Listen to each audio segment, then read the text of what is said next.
Selamat malam semua.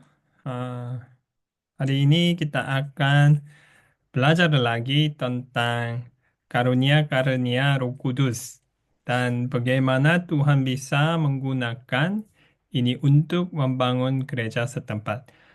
Sebelum kita mendengar firman Tuhan, mari kita satu dalam doa. Terima kasih Tuhan karena Tuhan membawa saudara-saudari seiman di ruangan ini untuk belajar firman Tuhan bersama-sama. Kami serahkan waktu ini kepada Roh Kudus. Roh Kudus akan membimbing hati-hati kami masing-masing, maka kami bisa lebih mengerti dan memahami tujuan karunia-karunia Roh Kudus untuk membangun gereja setempat. Kami berdoa dalam nama Yesus Kristus. Amin. Karunia-karunia Roh Kudus, topik ini sedikit sensitif karena pemahaman yang salah bisa menyebabkan perlakuan yang salah di dalam gereja. Dan juga ini bisa menjadi sumber membuat masalah besar di dalam gereja. Oleh sebab itu kita harus melihat apa Alkitabiah makna dan maksud karunia-karunia itu Roh Kudus. Sekarang kita sudah belajar dari nomor satu tubuh, ini kebenaran-kebenaran gereja Alkitabiah, dan kepala hanya Yesus Kristus di dalam gereja. Dan semua saudara-saudari seiman sebagai anggota tubuhnya harus bertumbuh bersama-sama. Dan setelah itu kita sudah belajar bahwa bagaimana Roh Kudus berfungsi dan bekerja dan berkuasa di dalam gereja setempat. Dan minggu lalu kita belajar bahwa mengapa di dalam gereja kita perlu pendisiplinan. Dan juga kalau tanpa pendisiplinan, bagaimana gereja bisa bertumbuh Alkitabiah. Hari ini kita akan melihat bahwa karunia-karunia roh. Dan minggu depan kita akan melihat pengembalaan gereja. Kita sudah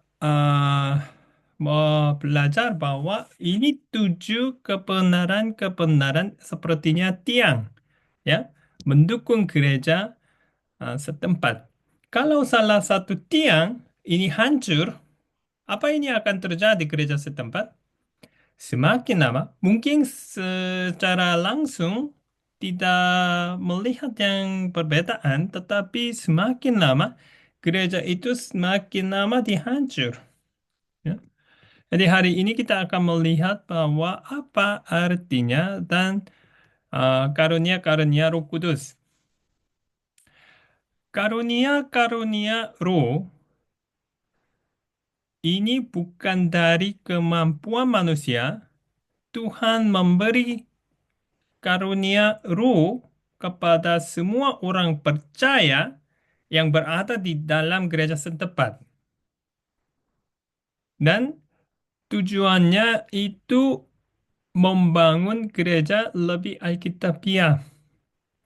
Hari ini kita akan melihat bahwa apa artinya definisi itu karunia-karunia Roh.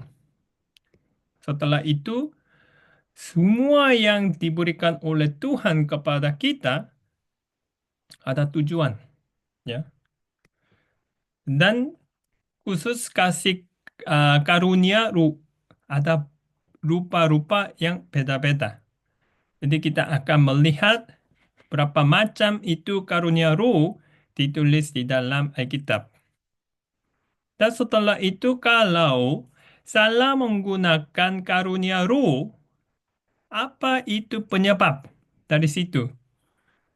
Kita akan melihat bahwa ini definisi yang pertama. Hmm, ini bahasa Yunani. Pneumatikos. Ini ditulis 1 Korintus pasal 12 ayat 1. Pneumatikos itu di dalam 1 Korintus pasal 12 ayat 1 Sekarang tentang karunia-karunia roh. Aku mau saudara-saudara supaya kamu mengetahui kebenarannya. Jadi, ini yang terjadi di dalam gereja Yerusalem dan gereja-gereja yang dibangun oleh Rasul Paulus. Mereka belum melihat bahwa karunia Roh Kudus. Tetapi saat mereka menerima Roh Kudus berkuasa di dalam kehidupan mereka. Jadi apa itu kemampuannya kuasa-kuasa Roh Kudus muncul dari manusia. Dan Rasul Paulus dia membuat kesimpulan bahwa sekarang ya inilah waktu yang perlu dia menjelaskan tentang apa karunia-karunia Roh.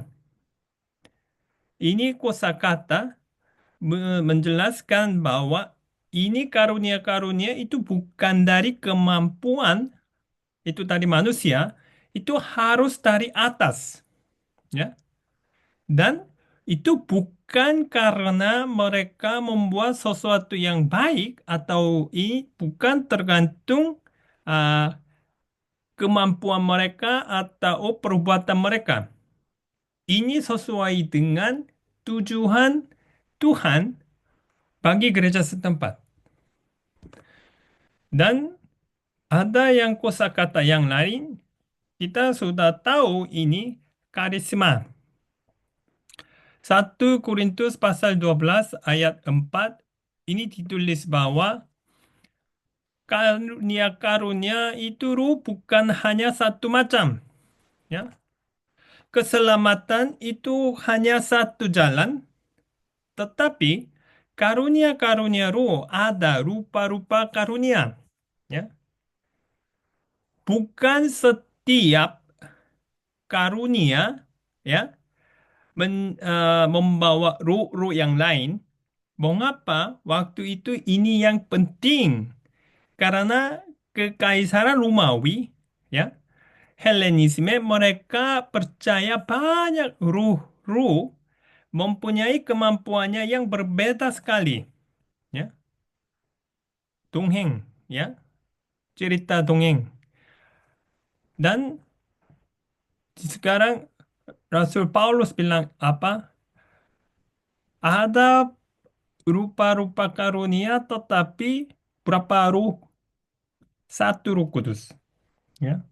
Satu Roh Kudus mempunyai semua karunia-karunia dan ada tujuan khusus untuk bagi gereja setempat Tuhan memberi karunia-karunia roh kepada orang-orang percaya. Jadi saya membuat gambaran tujuan yang dasar karunia-karunia roh itu kemuliaan Tuhan. Tetapi melewati gereja setempat dan juga melewati Yesus Kristus.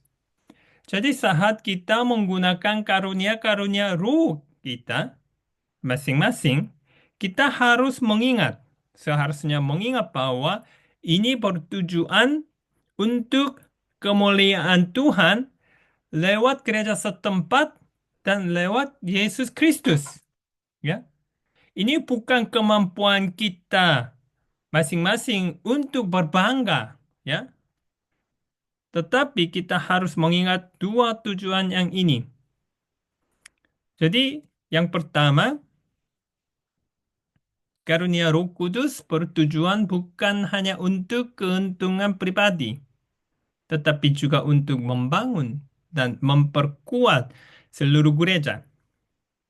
Sekarang kita berhidup di tengah-tengah peperangan rohani. Jadi kita bisa bertanya, kalau Tuhan tidak memberikan karunia-karunia roh, bagaimana gereja setempat bisa melindungi dirinya dari ancaman si iblis? Dan bagaimana kita bisa mengancam si iblis hanya dengan kemampuan kita? Memang sungguh-sungguh tidak bisa. Ini alat-alat karunia-karunia roh itu khusus untuk membangun gereja dan memperkuatkan gereja setempat. Ini ditulis Efesus pasal 4 ayat 12. Mungkin di sana bisa membaca ayat ini.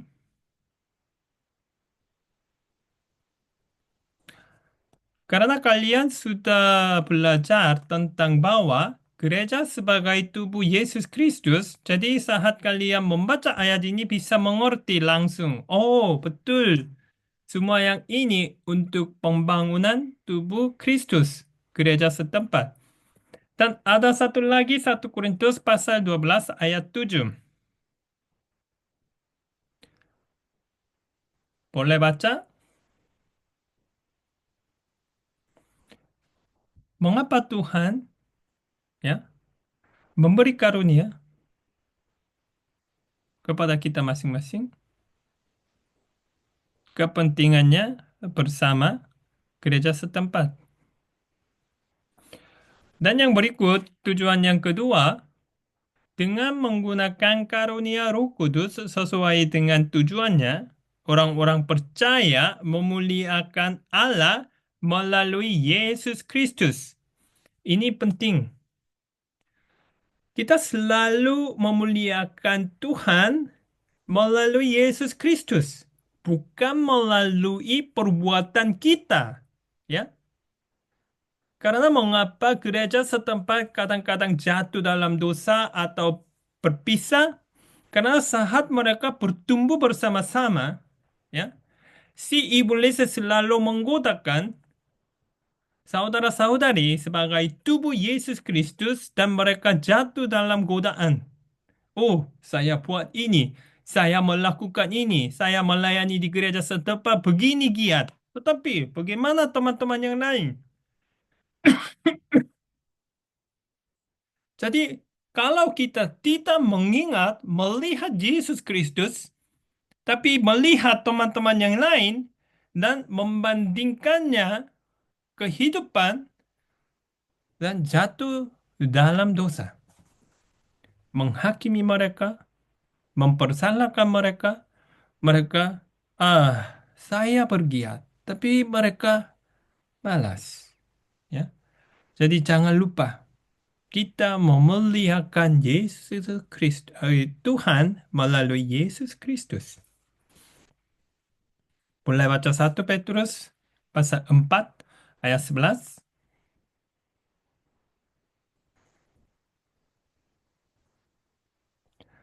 Kita bisa melihat bahwa kalau orang yang mau berbicara, caranya bagaimana? Ia berbicara sebagai orang yang menyampaikan firman Allah. Dan kalau orang yang mau melayani, ia melakukannya dengan kekuatan yang dianugerahkan Allah. Bukan dari kemampuan mereka. Dianugerahkan Allah. Kalau kalian di dalam gereja bergiat, ya, kalian melayani gereja setempat dengan segenap hati, terpujilah nama Tuhan. Ya.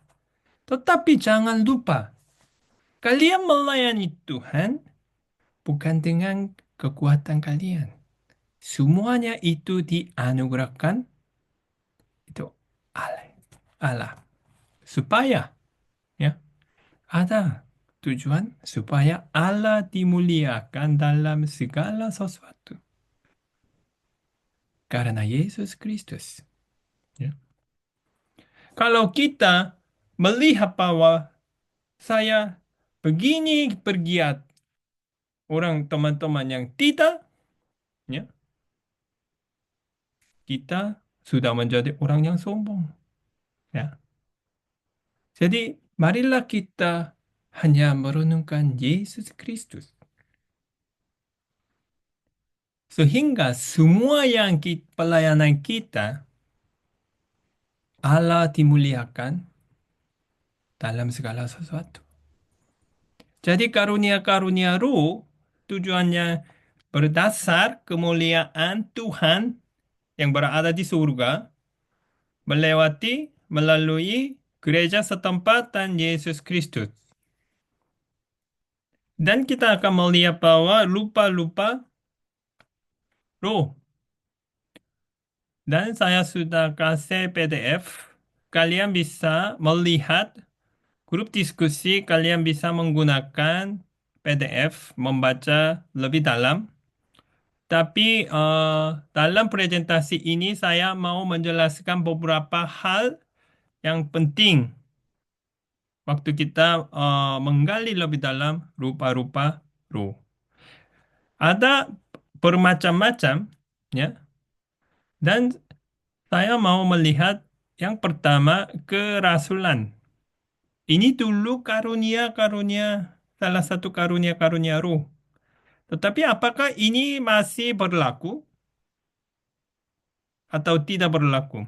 Apakah masih ada rasul seperti Rasul Petrus, Rasul Yohanes? Belum, nggak ada lagi. Ya, ini sudah berhenti. Mengapa kita tidak mempunyai rasul-rasul? Karena kalau kita mau membaca 1 Korintus pasal 12 ayat 28, ada sudah bilang ada rasul-rasul, tetapi waktu kita melihat sejarah gereja, itu fungsinya tujuan rasul-rasul tidak perlu lagi. Karena sudah Roh Kudus sudah ada di dalam hati-hati orang-orang percaya dan gereja sudah mempunyai firman Tuhan. Maka rasul-rasul itu mereka biasanya memberitahukan kehidupan Yesus Kristus kepada seorang yang belum melihat atau belum berhidup bersama-sama dengan Yesus Kristus. Tetapi sekarang kita mempunyai firman Tuhan dan semua kisah kehidupan Yesus Kristus sudah ditulis dan juga dari surat-surat Rasul-Rasul kita sudah belajar tentang prinsip Alkitabiah dan juga firman Tuhan. Jadi sekarang enggak ada karunia itu kerasulan. Dan kedua itu nubuat. Nubuat apa artinya? Kadang-kadang beberapa orang yang salah memahami tentang karunia ini nubuat. Mereka hanya memperhatikan bahwa menjelaskan atau memprediksikan ya apa yang akan terjadi ya bilang itu sebelum itu terjadi. Itu kita bilang profesi.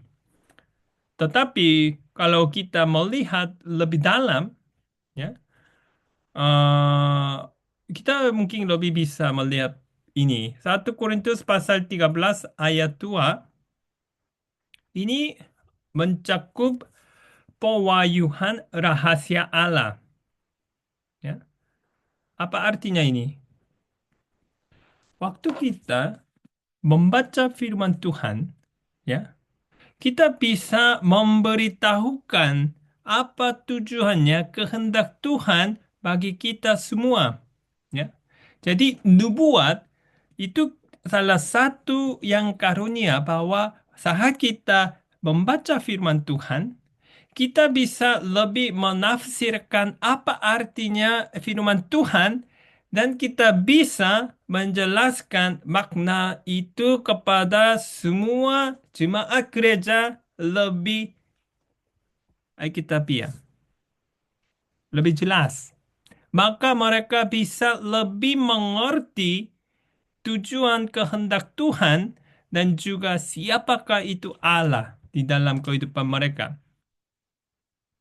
Dan yang kedua, penguatan dan penghiburan gereja. Mari kita membuka 1 Korintus pasal 14 ayat 3. Karena kalau kita tidak membaca, nanti kalian mungkin lupa membaca. Jadi lebih bagus baca bersama-sama. Oke, mari kita membuka 1 Korintus pasal 14 ayat 3. Mungkin pause dan membaca.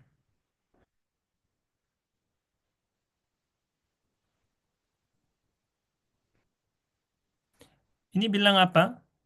Tetapi Siapa yang bernubuat, ia berkata-kata kepada manusia, ia membangun, menasihati, dan menghibur. Jadi nubuat bukan hanya menghakimi orang-orang. Kalau kita melihat kitab nubuat, ya, Yesaya, Yeremia, Hosea, Malakai, mereka semua memberitahukan bahwa tujuan Allah kepada mereka di dalam kehidupan mereka, mengingatkan kembali siapakah Tuhan, bukan hanya menghakimi mereka, memberitahukan apa yang itu akan terjadi kalau mereka terus keras kepala, kalau mereka tidak mengakui apa yang mereka buat, mengingatkan kembali apa yang itu akan terjadi. Dan apakah kalian sudah mengalami mungkin waktu kalian mendengar firman Tuhan, membaca firman Tuhan, kadang-kadang penghiburannya berada di dalam hati kalian. Betul? Ya. Dan kadang-kadang waktu kalian berbicara dengan teman-teman yang lain, ya. Dan kalau gembala gereja, mereka bisa membawa firman Tuhan untuk menghiburkan hatinya kalian. Dan yang ketiga, seperti ralaman kejadian masa depan. Ini yang kalian tahu. Ada yang kejadiannya belum terjadi, tetapi Roh Kudus bisa memberitahukan apa yang itu akan terjadi. Jadi inilah yang karunia nubuat. Dan kedua, kita akan melihat bahasa roh. Memang karunia bahasa roh ada pemahaman yang banyak yang salah. Ya. Dan itu menyebabkan bahwa mereka salah mencari karunia roh. Ini ada banyak tampak buruk. Ya, dari situ. Jadi kita akan melihat yang pertama, bahasa roh apakah orang biasa bisa mengerti atau tidak bisa mengerti. Kalau kalian pergi ke gereja-gereja yang lain yang menggunakan bahasa roh, mereka mungkin sepertinya berubah. Apa cipta? Ya, akar cipta. Tidak bisa mengerti apanya. Kadang-kadang mereka Tuhan, ya bisa mengerti. Tetapi mari kita membaca Kisah Para Rasul pasal 2 ayat 6 sampai ayat 11. Kisah Para Rasul pasal 2 ayat 6 sampai ayat 11. Ini yang pertama bahasa roh itu terjadi. Mungkin kalian bisa pause video ini dan membaca. Ini akan makan beberapa waktu. Jadi saya mau bertanya, bagaimana bahasa roh bisa mengerti-mengerti? Yo, karena di sini bilang apa? Ketika turun bumi ini, berkerumalah orang banyak, mereka bingung karena mereka masing-masing mendengar rasul-rasul itu berkata-kata dalam bahasa mereka sendiri. Jadi itu bahasa manusia, ya, pada awalnya bisa mengerti dan tujuannya jelas, ya, untuk memberitahukan firman Tuhan kepada mereka dengan bahasa mereka. Dan yang kedua, waktu 1 Korintus berbicara tentang bahasa roh, tidak ada perbedaan atau tidak ada bukti bahwa bahasa roh itu berbeda dengan dari 1 Korintus dan Kisah Para Rasul. Sehingga kita bisa melihat bahwa, oh, kebanyakan itu bahasa roh, banyak orang bisa dimengerti.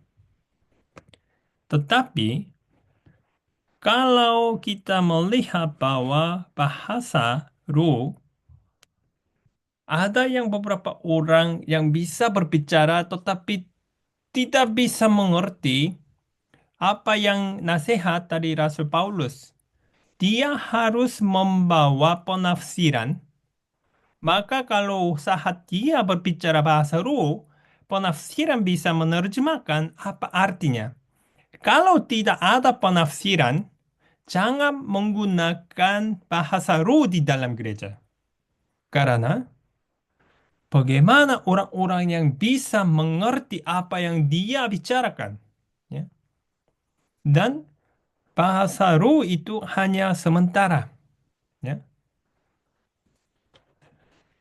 Bukan itu selama-lamanya. 1 Korintus pasal 13 ayat 8. Kasih tidak berkesudahan. Nubuat akan berakhir. Bahasa roh akan berhenti. Pengetahuan akan lenyap. Jadi kita bisa melihat bahwa bahasa roh adalah karunia yang sementara. Dan di dalam gereja ada yang membedakan roh. Khusus Manado Bible Chapel, kalian sudah tahu bahwa kalau ada yang teman, sudah ikut gereja, tetapi Manado Bible Chapel tidak menerima teman yang bilang sudah lama ikut gereja sebagai anggota Manado Bible Chapel. Mengapa? Karena Manado Bible Chapel harus membedakan atau memeriksa rohnya. Apakah dia sungguh-sungguh menjadi orang percaya atau dia sudah lama ikut gereja tetapi dia belum menjadi anak Tuhan yang benar-benar. Ya. Mengapa itu perlu?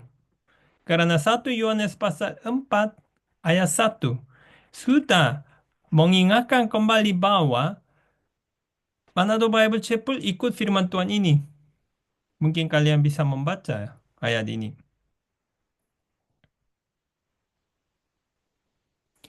Tetapi ujilah roh-roh itu. Apakah mereka berasal dari Allah?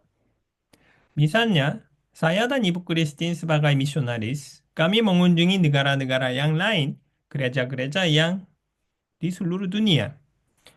Tetapi saat kalau kita mau mengunjungi gereja yang kita pertama ikut, kita memberi kesaksian keselamatan dan kesaksian baptisan. Bagaimana saya menjadi orang percaya dan bagaimana saya berkomitmen di dalam baptisan Alkitabiah.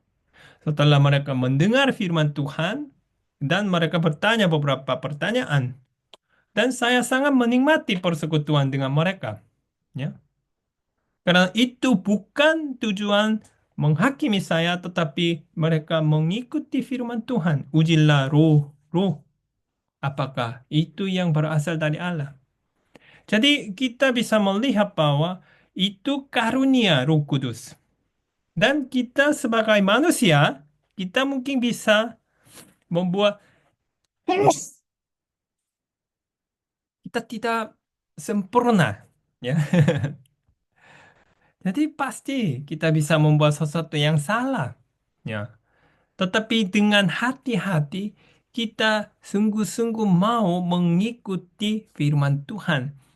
Dan ini ada karunia. Ya. Saya berpikir Tuhan memberi karunia ini kepada saya.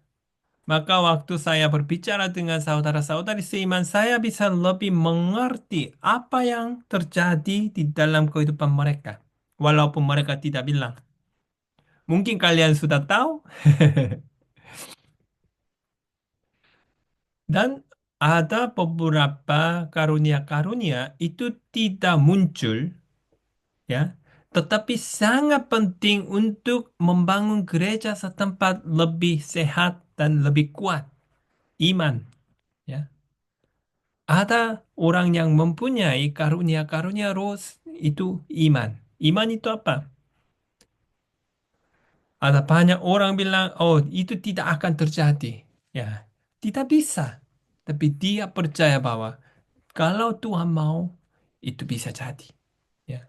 Ada yang orang yang perintis-perintis yang mereka mempunyai iman yang luar biasa. dan juga penginjilan. Ya. Ini orangnya sangat mengasihi Injil dan hatinya sangat murni tahu mau mencapai teman-teman untuk menginjili. Ada orang seperti itu. Ya, memang itu luar biasa. Ya, mereka cari-cari. Ya, dan ini sangat membantu untuk membangun gereja juga. Dan saya melihat bahwa kebanyakan Manado Bible Chapel saudara-saudari mereka sangat bergiat, semangat untuk membawa firman Tuhan dan menginjili teman-teman. Bagus dan memberi. Ya. Ini juga karunia-karunia. Ya. Karena ada orang mereka ada sensenya bahwa oh temannya mungkin perlu uang, temannya mungkin perlu makanan, mungkin mereka perlu bantuan. Orang-orang yang lain, walaupun melihatnya sama situasinya, dia tidak tahu apa yang mereka perlu. Tetapi Roh Kudus memberitahukan bahwa ini dombanya perlu ini. Ya, ada yang khusus. Ya, kalau mereka Roh Kudus memberitahukan keperluan mereka, bagaimana kita bisa melakukan? Mengabaikan Tuhan. Saya juga tidak ada apa-apa. Mengapa kasih tahu itu kepada saya? Itu mengabaikan. Ya, Tuhan bilang apa kepada kita? Bukan sejumlah uang, walaupun kecil pun, waktu kita bagi, Tuhan melihat hati kita dan melayani, saling melayani bersama-sama, ya, dan penghiburan. Ya. Kalau ada yang saudara, salah satu saudara, dia mungkin ada sesuatu terjadi. Jadi hati dia putus asa, ya. Hatinya sedih sekali, ya. Dan kalian pergi ke sana dan, aduh ini bagaimana ini? Karena kalian membuat sesuatu yang ini salah. Jadi ini terjadi, ya. Kalian harus perbaiki ini, dan, ya. Terus menghakimi, ya. Mencari yang soal-soalnya. Mari kita berhenti hari itu. Ya. Ini sudah sedih. Ada seperti Barnabas. Dia itu karunianya penghiburan. Semua orang yang putus asa datang kepada dia dan dia membawa semua orang yang kecewa kepada Tuhan. Ya. Tapi dengan hatinya. Dan yang terakhir memberi belas kasihan. Ya. Tuhan memberi banyak kepunyaan, ya, kepada kita. Dan kalau kita hanya pegang-pegang, itu nanti akan busuk. Jadi mari kita membagi apa yang Tuhan kasih kepada kita. Saya sudah bilang, bukan sejumlah, ya. Kalau ada orang yang punya, ya, 10.000, tetapi dia kasih 5.000 untuk membantu teman-temannya atau kepada gereja, dia memberikan 50%.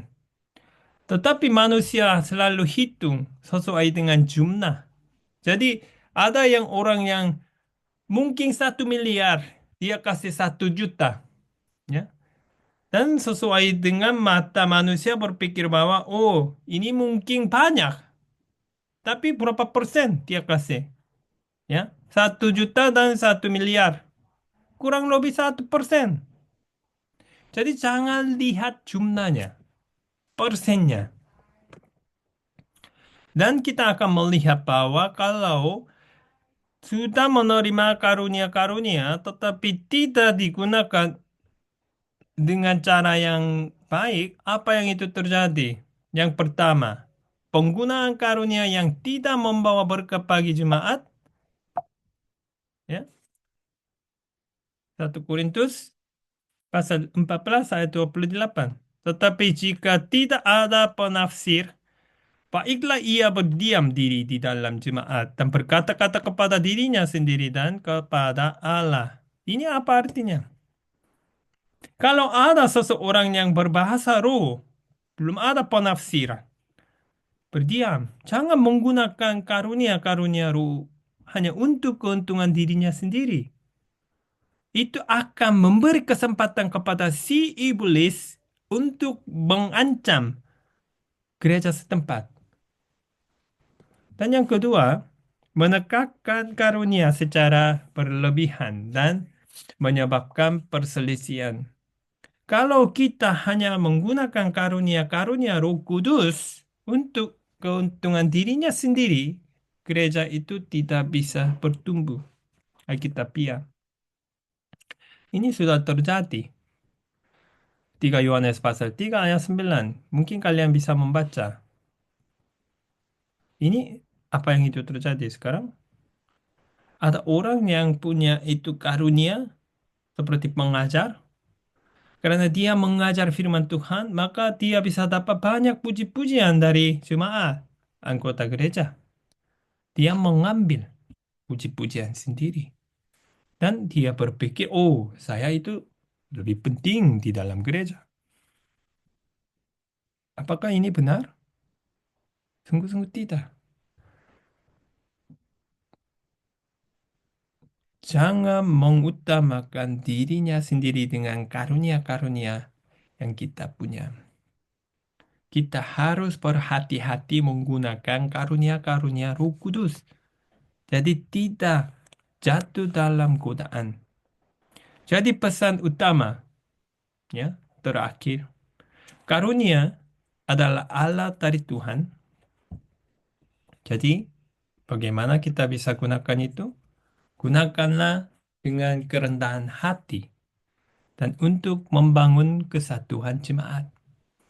Saat kita menggunakan karunia-karunia roh sesuai dengan tujuan, apa untungnya bagi kalian? Kalian akan merasa kemuliaan Tuhan, kesenangan, bersukacitalah di dalam situasi apapun. Dan kalian akan melihat pekerjaan Tuhan di dalam gereja setempat. Ini memang luar biasa. Tidak ada tempat yang lain kalian bisa mengalami. Ya. Dan mengapa Tuhan memberi karunia-karunia roh kepada anggota jemaat? Yang pertama, kemuliaan Tuhan melalui gereja dan Yesus Kristus. Dan dalam grup diskusi, kalian bisa menggunakan 5 pertanyaan. Memang kalian tidak bisa jawab atau bingung. Jadi waktu kalian ada pertanyaan lebih dalam, kasih tahu saya dan saya minta merekam semua sharing ya setelah kalian selesai mendengar pelajaran yang ini. Itu sangat menolong saya untuk membuat presentasi lebih cocok dalam situasi dan juga sangat memberkati saya untuk mendengar sharingnya. Maka saya bisa melihat bahwa apakah kalian sudah perhatikan pelajaran dan firman Tuhan sudah termasuk masuk ke dalam hatinya kalian. Dan juga saya bisa tahu bagaimana saya bisa berdoa bagi kalian semua. Jadi terima kasih banyak pelajaran ini sampai hari ini dan kita akan menutup kelas ini. Terima kasih Tuhan. Eh, Hambanya Tuhan sudah menyampaikan firman Tuhan kepada teman-teman. Eh, Manado Bible Chapel dan gereja setempat di sana bisa dibangun dengan karunia-karunia roh saudara-saudari seiman. Dan terima kasih banyak kami berdoa dalam nama Yesus Kristus. Amin. Terima kasih.